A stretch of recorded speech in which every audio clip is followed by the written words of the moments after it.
భూ కబ్జా ఆరోపణల నేపథ్యంలో మల్లారెడ్డి యూనివర్సిటీలో రెవెన్యూ అధికారులు భూ సర్వే చేపట్టారు. సర్వే నంబర్ 641 నుంచి 644, 641/ఏఏలో ఉన్న భూములు అధికారులు సర్వే నిర్వహిస్తున్నారు. వంశపారంపర్యంగా వస్తున్న తమ భూమిని బీఆర్ఎస్ నేత మల్లారెడ్డి అధికారాన్ని అడ్డుపెట్టుకుని కబ్జా చేశారని బాధితులు కోర్టును ఆశ్రయించారు. బహదూర్పల్లి గ్రామానికి చెందిన చిట్ల యాదగిరి, పిట్ల సత్తమ్మ వేసిన పిటిషన్పై కోర్టు విచారణ జరిపింది. ఈ భూ వివాదంపై సర్వే నిర్వహించి నివేదిక అందజేయాలని ఫిబ్రవరి 2న కోర్టు అధికారులను ఆదేశించింది.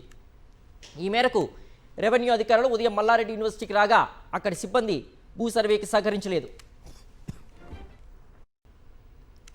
భూ కబ్జా ఆరోపణల నేపథ్యంలో మల్లారెడ్డి యూనివర్సిటీలో రెవెన్యూ అధికారులు భూ సర్వే చేపట్టారు. సర్వే నెంబర్ 641 నుంచి 644, 641/ఏఏలో ఉన్న భూములు అధికారులు సర్వే నిర్వహిస్తున్నారు. వంశపారంపర్యంగా వస్తున్న తమ భూమిని బీఆర్ఎస్ నేత మల్లారెడ్డి అధికారాన్ని అడ్డపెట్టుకుని కబ్జా చేశారని బాధితులు కోర్టును ఆశ్రయించారు. బహదూర్పల్లి గ్రామానికి చెందిన పిట్ల యాదగిరి, పిట్ల సత్తమ్మ వేసిన పిటిషన్పై కోర్టు విచారణ జరిపింది. ఈ భూ వివాదంపై సర్వే నిర్వహించి నివేదిక అందజేయాలని ఫిబ్రవరి 2న కోర్టు అధికారులను ఆదేశించింది. ఈ మేరకు రెవెన్యూ అధికారులు ఉదయం మల్లారెడ్డి యూనివర్సిటీకి రాగా అక్కడి సిబ్బంది భూ సర్వేకి సహకరించలేదు. తర్వాత Malla Reddy university managing director Mahender Reddy revenue అధికారులతో కలిసి వెళ్లి సర్వే పూర్తి చేశారు.